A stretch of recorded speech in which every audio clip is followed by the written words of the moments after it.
Les quiero presentar al primer entrevistado. Es economista, por supuesto, como nos gusta hablar a nosotros con economistas, es investigador. Estoy hablando con el señor Gustavo Burachik. ¿Cómo está, Gustavo? Bienvenido. ¿Qué tal, Mariano? Buenas tardes, ¿cómo estás? Buenas tardes, ¿todo bien? Todo bien, gracias. Bueno, me alegra. Bueno, hemos recibido información que siempre te encargas de divulgar, que tiene que ver con el estado de situación de la empleabilidad en Bahía Blanca y en Cerri, y bueno, básicamente te llamábamos para que nos cuentes un poco estas estadísticas laborales, el último informe que tiene que ver con el segundo trimestre 2021, por supuesto.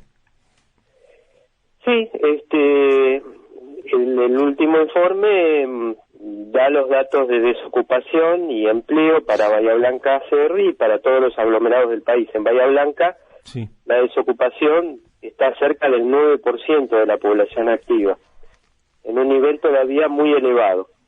Sí, como la general, ¿no? Es más o menos el porcentaje se había bajado, sí, a nivel nacional un poquito, estaba en 9 y pico, 9,6, sí, puede ser, 9,6. Sí, 9,6 a nivel nacional, estuvo en el peor momento de la pandemia, llegó a 13%, sí, y ahora está en torno al 10%. Y en Bahía Blanca se mantuvo siempre entre 8 y 9, casi llegando a 10, pero sin llegar a 10 durante el 2020, pero ahora, a pesar de que el empleo se está recuperando, sí, respecto de los peores meses de pandemia, la recuperación es parcial del empleo y el desempleo sigue en un nivel muy elevado. Ajá. Esas son las principales conclusiones del último dato. Bien. La situación laboral todavía extremadamente delicada a nivel nacional y también a nivel local. Bien, a ver, claro, Bahía Blanca por supuesto no escapa a las generales del país, de ninguna manera. Por ahí a veces uno piensa que por el polo industrial, por la cantidad de empresas, por la cantidad de comercios, empresas de servicio, eso a veces se dice que Bahía Blanca está como si fuera como en una burbuja, pero la verdad es que no es así. Por supuesto no puede escapar a las generales del país y obviamente a la pandemia, que como vos estabas diciendo, transcurrida un poco la pandemia, viene mejorando la situación, pero bueno, todavía falta mucho, ¿no es cierto? Mira, es una mejora relativa. Ahora que se están, digamos, levantando las medidas de restricción a la movilidad, de restricción a la actividad económica, sí, y las personas, digamos, están volviendo a los empleos, obviamente los números tremendos de desempleo y de caída de la actividad que hubo a mediados del año pasado, eso ya no está más. Pero tampoco se nota una mejora, es decir, se vuelve a los niveles que ya eran muy malos, claro, previos a la pandemia, sí, y no se está mejorando con respecto a esto. Se está mejorando solamente con respecto a los catastróficos números de mediados del año pasado, que era, bueno, una situación muy extraordinaria. Sí. Pero no se ve ninguna tendencia a la mejora. Y a nivel nacional tampoco, es decir, el empleo no se está recuperando con respecto al nivel prepandemia, lo cual es muy preocupante. Seguro, sí, y la actividad económica muestra también que a nivel nacional, después de pasados los meses más duros de aislamiento, la actividad económica no está volviendo a la recuperación. No, claro. A ver, este estado de situación, de esta precarización, por decirlo, no sé si está bien empleada la palabra, seguramente vos nos vas a iluminar. Esta precarización, digo yo, del trabajo comienza un poco con Macri cuando dice, cuando habla de emprendedores y en realidad estaba haciendo monotributistas para que la gente pueda tomar de empleos, era como una cosa así medio encubierta. Empieza más o menos ahí, a pesar, digo, de la crisis histórica, porque ya es cansadora, es histórica, que venimos de crisis en crisis, de año tras año, década tras década. Esto empieza o se acentúa un poco hace algunos años atrás, digamos en el gobierno de Macri, cuando arranca el tema, esto que te digo yo, de monotributo, entonces dejan de ser empleados directos de una empresa y empiezan a tener esta relación laboral, o no es así? No, y digamos que no, viene de muchísimo antes. Claro, Esto empieza con la dictadura militar. Fueron muchos pasos que se fueron dando, desmontando una legislación laboral que existía en el país. Se le dio un golpe tremendo en la dictadura, después hubo una cierta reversión con Alfonsín, y con el menemismo de entrada se aprobaron leyes flexibilizadoras del trabajo. Claro. Se introdujeron los contratos precarios, el contrato joven, la posibilidad de tener a prueba a un joven y luego expulsarlo de la actividad.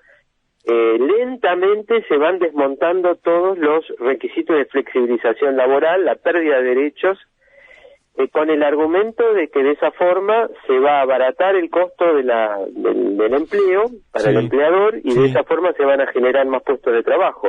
El resultado ha sido exactamente el contrario.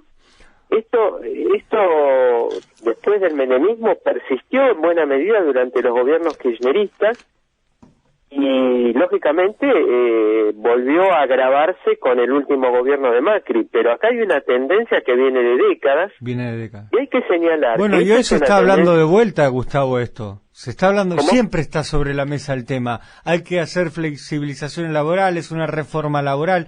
Muchos candidatos de centro o centro derecha, digamos, por calificarlo de alguna manera, lo están diciendo, bueno, sobre todo ahora en campaña, lo están diciendo prácticamente todos los días, y dicen, bueno, por lo menos, a ver, para no ir sobre derechos adquiridos de los trabajadores, hagamos las cosas de acá para adelante. ¿Estás de acuerdo con esto? No, en absoluto. Ajá. En absoluto. Es un engaño, es decir, no se van a crear nuevos puestos de trabajo por el hecho de abaratar el costo laboral para el empresario. Los periodos de creación de puestos de trabajo tuvieron que ver históricamente con momentos de alta inversión y no con abaratamiento de los costos laborales.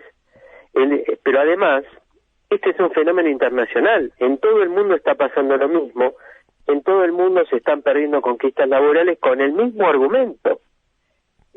Con el argumento de que se van a generar más puestos de trabajo. Y el problema laboral es grave en todos lados, y la desocupación de los jóvenes es escandalosamente elevada en Europa. Sí.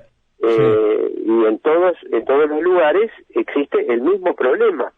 Y el problema general es el capital privado no está generando inversiones en ningún lado del mundo. El crecimiento económico es bajo. Después de la crisis del 2008, todas las economías del mundo están creciendo mucho menos que antes. Hay menos inversiones, se generan menos puestos de trabajo, y lógicamente esto se siente en el mercado de trabajo. Ahora, este es un problema del capital privado que, como todos los problemas de capital privado, terminan sobre las espaldas de los trabajadores, de los que no tienen ningún mecanismo de defensa. Y esto se nota en salarios que están estancados, con tendencia a la baja, condiciones de precarización laboral escandalosas, trabajos sin horario, pérdidas de conquista en todos lados del mundo. Esto está ocurriendo. Por eso también se ve una creciente insatisfacción social en todos lados y crisis políticas, ¿no? Es un reflejo de esta situación económica. ¿Y qué es lo que está pidiendo entonces? En Argentina no se está viendo ninguna cosa que extraordinaria, sino que es parte de este fenómeno general. Está bien. ¿Qué es lo que pide entonces el empresario? Porque hemos escuchado muchas veces decir a algunos empresarios, no voy a contratar otro empleado aunque lo necesite, porque la verdad es que me estoy comprando un problema. Y no estoy hablando de grandes empresarios, estoy hablando de pequeñas empresas que a ver, más allá de que lo escuchamos que parece como una frase trillada, la verdad es que a mí me lo han dicho personalmente, no necesito dar nombre y apellido de la empresa ni del empresario, pero la verdad es que me lo han dicho, por eso lo puedo decir. ¿Qué es lo que pide el empresario entonces cuando dice, la verdad yo necesito un empleado, pero si lo contrato me estoy comprando un problema, porque después si el flaco no me sirve lo tengo que despedir, me sale un ojo de la cara, capaz que me cuesta la empresa. ¿Qué hay de cierto en todo esto? Porque esto es lo que te digo yo, es real. Yo conozco empresarios que necesitan, sí, claro, necesitan empleados y dicen, no lo voy a tomar porque me compro un problema. Claro, pero el problema, Mariano, es anterior, porque la reacción del empresario es de defensa frente a una disminución de la rentabilidad de sus negocios. Frente a una disminución de la rentabilidad, ajusta por el lado del empleo, ¿no es cierto? Evidentemente los negocios no están dando una rentabilidad suficiente como Gustavo, para crear puestos de trabajo. ¿Hola? Sí, no, perdón, te decía, lo que te quiero decir es, me lo han dicho empresarios, que están creciendo, que necesitan otro empleado, pero que no lo van a tomar porque se compran un problema. De esta manera me lo dicen, yo necesitaría un empleado, realmente lo necesito para seguir trabajando, para poder dar servicios, porque estoy creciendo, podría irme mejor con mi facturación y todo, pero no lo voy a tomar porque me estoy comprando un problema.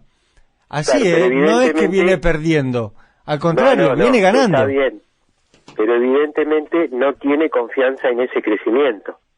Si ya está pensando que un empleado en poco tiempo puede llegar a necesitar prescindir de ese empleado, evidentemente no tiene confianza en el crecimiento a largo plazo de ese negocio, porque la lógica de la empresa es que cuando hay una perspectiva de crecimiento, lógicamente se toman empleados. Claro, sí, cuando esa perspectiva es insegura, es incierta, es un fenómeno que puede parecer temporario en un país que está sometido a crisis permanente, lógicamente esa perspectiva de crecimiento tan frágil genera estas dudas, pero es un problema, el problema básico es un problema de rentabilidad, porque un negocio que luce atractivo a largo plazo no tiene por qué generar este cuestionamiento de si después va a tener que echar al empleado o no. Por supuesto, lo que pasa también es que, mirá, me estás haciendo pensar, es tan ambivalente la economía argentina, ¿no podríamos llegar a hacer convenios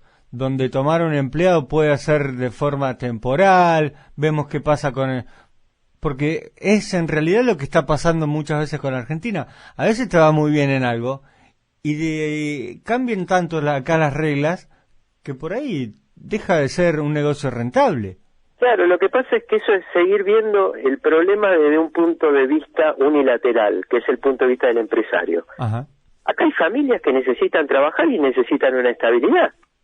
Acá vos me estás planteando lo que le convendría a un empresario privado, pero yo lo que te pregunto es, ¿qué hace una familia, qué hace un trabajador que quiere construir una familia, que quiere tener hijos, que quiere darle educación a sus hijos, con un trabajo que no sabe si lo va a volver, si lo va a tener, y si lo echan al otro día y se queda en la calle?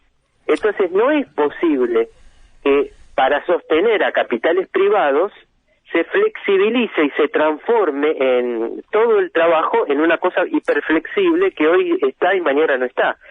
Es decir, el problema básico acá es el capital privado, que con la excusa de sostener al capital privado y de darle las condiciones que el capital privado necesita para mantenerse y para prosperar, se flexibiliza al trabajador y se pierde de vista completamente las necesidades del trabajador. La mayor parte del país no vive del capital privado, vive del trabajo asalariado. Y la prioridad debería ser cuidar al trabajador asalariado. Y cuidarlo significa darle un marco para que ese trabajador esté tranquilo, tenga acceso a la educación, tenga acceso a la salud, tenga un buen nivel de vida y lo mismo su familia. El problema es que en beneficio de preservar la rentabilidad de los privados, se sacrifica el nivel de vida de la mayoría de la población que no tiene capital y que vive de su salario. Ese es el problema básico. Y entonces las discusiones de economía giran en torno de ver cómo se hace para beneficiar a los capitalistas privados. Me parece que es un ángulo que nos está llevando a la ruina, ¿no es cierto? Porque la mayor parte del país no tiene capital. No, está bien, Gustavo, yo no tengo ganas de discutir con vos para nada, ni estoy en contra ni nada. No es una discusión. Pero te digo, no, más vale que no es una discusión, pero también me quiero poner un poco del otro lado en este sentido. Si yo tengo una empresa y pongo capital y lo pongo en riesgo y todo, quiero ganar guita. Quiero decir, voy a generar una actividad para ganar dinero, no solamente para dar trabajo. Yo no pongo una cosa de beneficencia para que todo el mundo trabaje. Yo también quiero ganar plata. Entonces, si no me generan las condiciones digo, me pongo en abogado del diablo, ¿no? Digo, si no, yo te entiendo, pero me generan las condiciones para crecer, digo, ¿por qué me voy a poner a mantener un empleado, ir a laburar todos los días, poner en riesgo todo mi capital? Si la verdad es que... Esa es la gravedad de la crisis que tenemos hoy en el mundo. Claro. La sociedad basada en el capital privado ha dejado de funcionar. Eso es lo que te estoy diciendo. Ha funcionado durante muchos años, pero ya no funciona. ¿Por qué? Porque ahora, para preservar la rentabilidad del capital privado, estás poniendo en riesgo la vida de las familias que viven de un salario. Ese es el problema básico. Ese dilema no se soluciona con flexibilización. Con flexibilización vamos a más miseria, más inseguridad y más crisis política. Y no tiene una solución sencilla, superficial. Esto no se arregla con una ley. Eso es lo que te estoy diciendo. Es muy profundo el problema y es general. Sí. Yo entiendo lo que vos me decís, pero mucha gente se ha acostumbrado a pensar el problema desde un punto de vista nada más, que es el punto de vista del capital. Pero la mayoría de la población tiene otras prioridades, otras necesidades. Claro. Y eso es lo que se está desatendiendo, con la excusa de tratar de revivir una forma de organización social que ya no va más, porque no da. Ahora, para que gane un empresario, el trabajador, por ejemplo, tiene que prescindir de una indemnización. Si durante décadas y décadas en Argentina el empresario tenía su empresa y el trabajador tenía su indemnización, ahora parecería que ya no es así. Durante años el empresario tenía su empresa y un jubilado tenía una jubilación. Por supuesto. Ahora parece que no, ahora que solamente podés cobrar la mínima. No, bueno, y eso esa es un mínima desastre. No te alcanza para nada. Hoy jubilarte Entonces, es pasar a la indigencia inmediatamente. Es un desastre el tema de la jubilación. Bueno, pero por eso la reflexión más general es, durante muchas décadas vos podías tener empresas privadas y trabajadores con un salario y una jubilación. Estamos en una situación donde ya eso no es posible. O empresa privada o trabajador. Y esa es la gravedad y la profundidad de la crisis que estamos viviendo en todo el mundo. Por eso hay tanta insatisfacción y tantas crisis sociales y políticas, porque este es un sistema de organización social que ya ha dejado de funcionar de esa forma. Sí. ¿Cómo lo ves, cómo ves, Gustavo? Bueno, yo sé, a ver, tampoco quiero encasillar lo que está haciendo hoy el gobierno como medidas electorales, pero después de lo que fueron las PASO, se vienen una serie de medidas que intentan inyectar dinero, que lo van a hacer, van a inyectar dinero en la sociedad a través de diferentes mecanismos, suba del salario mínimo, obviamente con eso suba de todas las asignaciones sociales, un bono para jubilados, que la verdad es muy, muy poco, pobres jubilados, seguimos maltratando a los jubilados. ¿Crees que esto se puede... ¿es electoral o puede llegar a convertirse en algo más sustentable? Quiero decir, porque la pregunta es, toda esta inyección de dinero seguramente se vaya al consumo, ¿sí? Porque sobre todo lo van a recibir nosotros, personas de clase media baja. Entonces... se va a ir al consumo. ¿Vos crees que va a haber más producción o se va a volcar al precio también toda esta inyección de dinero? Mirá, vamos a ver qué magnitud tienen estas medidas. Ajá. En primer lugar, ¿no es cierto? Porque aparentemente son medidas muy modestas en sus dimensiones. Sí. Porque el gobierno no abandona su óptica de ajuste fiscal y no parece que va a haber un cambio de rumbo en ese sentido, pese a la estrepitosa derrota electoral, ¿no es cierto?, de las PASO. Sí. Pero yo creo que si va a haber un impacto de esto en los precios, va a ser por el lado cambiario, porque este dinero que el gobierno inyecta termina en manos de empresas Claro. y de empresarios. Y esos empresarios ya sabemos lo que están haciendo con los pesos. Están dedicando los pesos a la adquisición de divisas, a la adquisición de inmuebles, campos, etcétera, etcétera, no a la actividad productiva. Entonces, a través de ese mecanismo puede ser que haya un impacto en los precios, puede ser. Claro. Pero esto es un fenómeno puntual. El gobierno no tiene una política de redistribución del ingreso, de mejora de las jubilaciones, de los salarios, de los planes sociales. No está esa política. No parece haber un Entonces, plan. ¿Vos ves algo parecido a un plan, algún objetivo, sí, algo? Sí, yo veo un plan que es A un ver. plan de ajuste. Claro, bueno. Yo veo un plan de ajuste. Este año hay un aumento de los ingresos fiscales sustancial, en parte por la inflación, en parte por la recuperación de la actividad económica, que no se pasó al gasto. Entonces estamos en plena situación de catástrofe social, con un aumento espectacular de los niveles de pobreza y de las necesidades que hay en los barrios, y sin embargo el gobierno ahorra dinero para pagar la deuda externa. Hay un plan, y ese plan es de ajuste.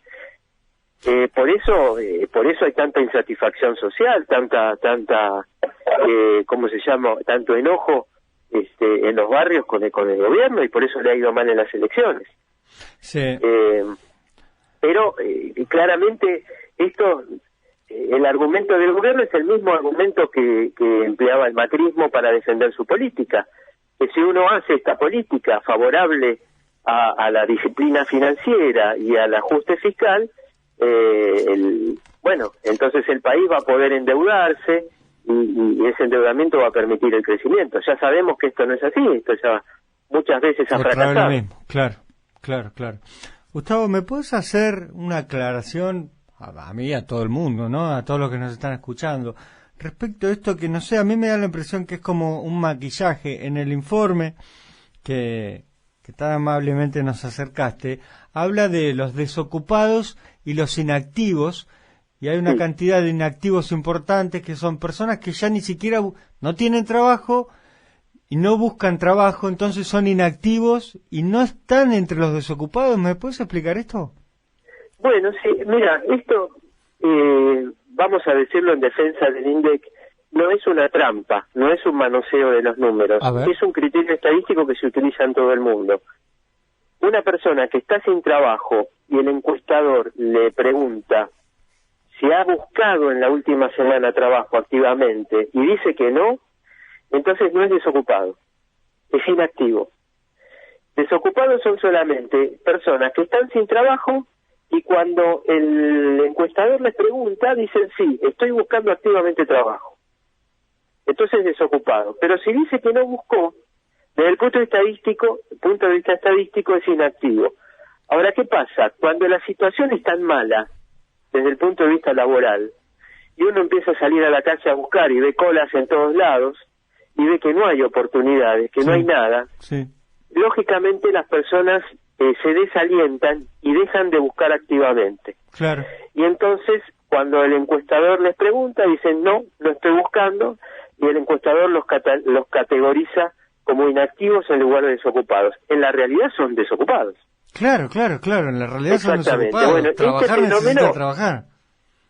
Exactamente, este fenómeno se da a nivel nacional y de un modo muy marcado en Bahía Blanca siempre. Ajá. Es decir, acá en Bahía Blanca, cuando hay una crisis de empleo, no crece el desempleo, sino que crece la inactividad. Vos fíjate que Bahía Blanca ahora, en este momento, tiene la misma tasa de desocupación que tenía en plena pandemia.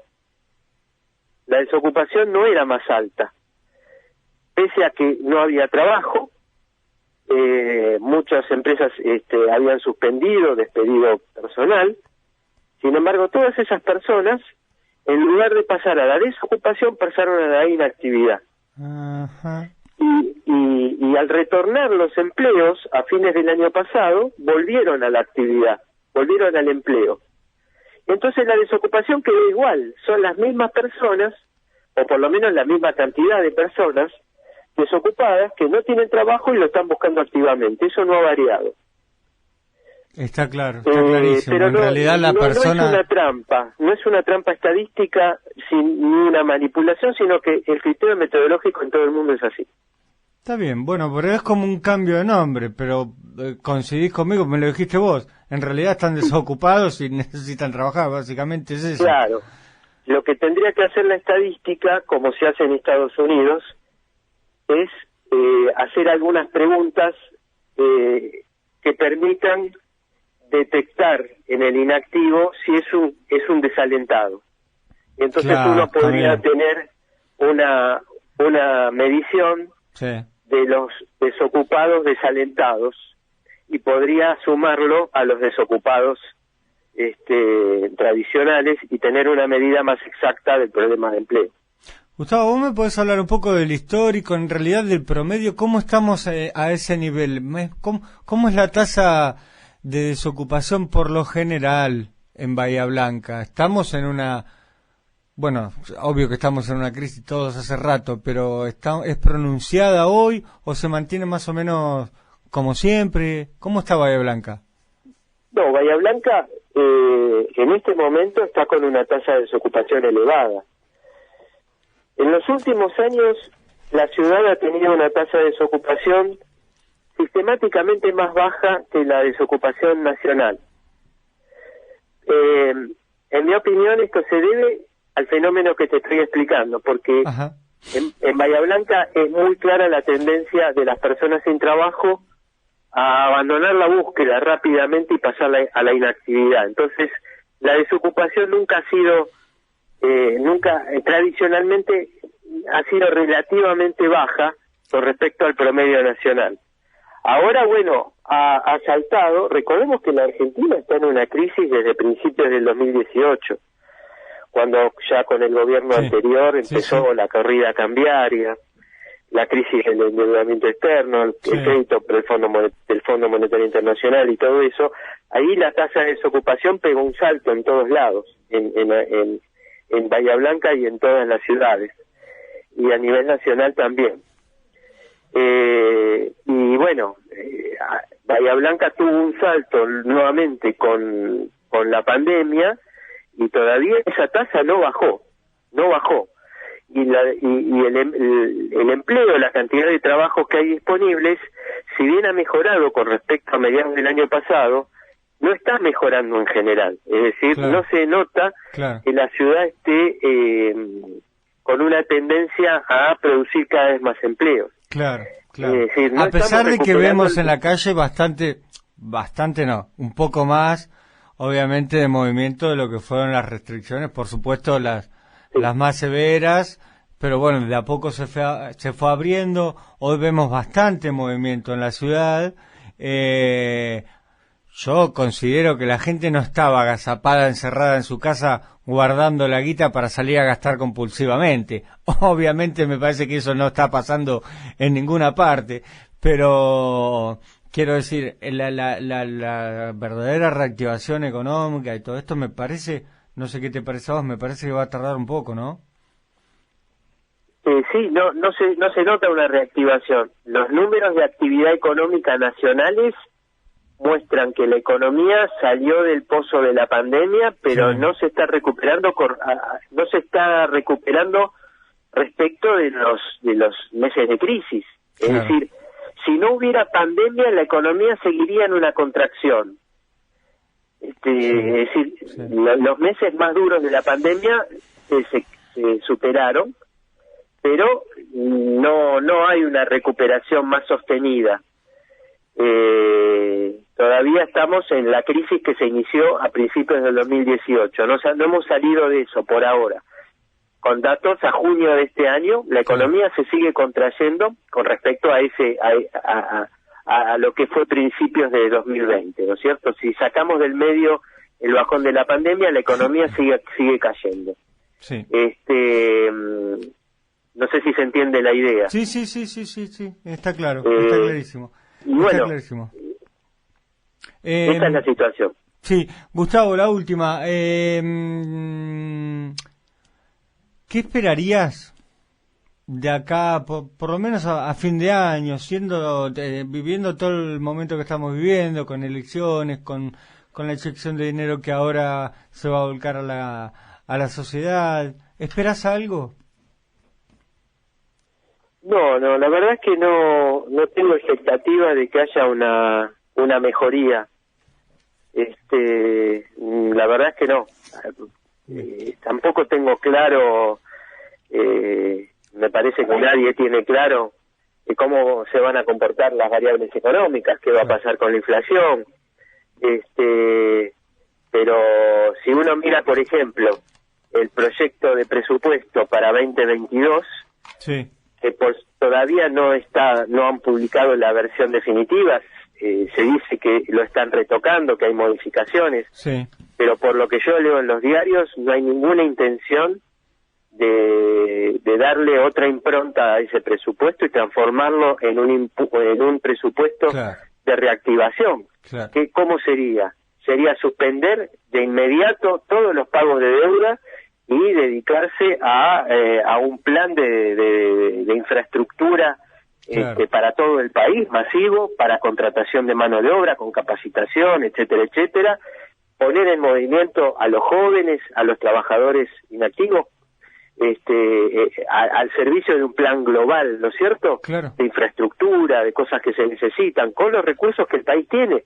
En este momento Argentina tiene superávit comercial, y en determinados contextos podría usar la emisión de dinero o el endeudamiento interno para financiar un plan de infraestructura. Por ejemplo, si el problema de la emisión es que el dinero se va al dólar, bueno, suspender por completo el acceso del sector privado al mercado de cambios, claro, suspenderlo definitivamente.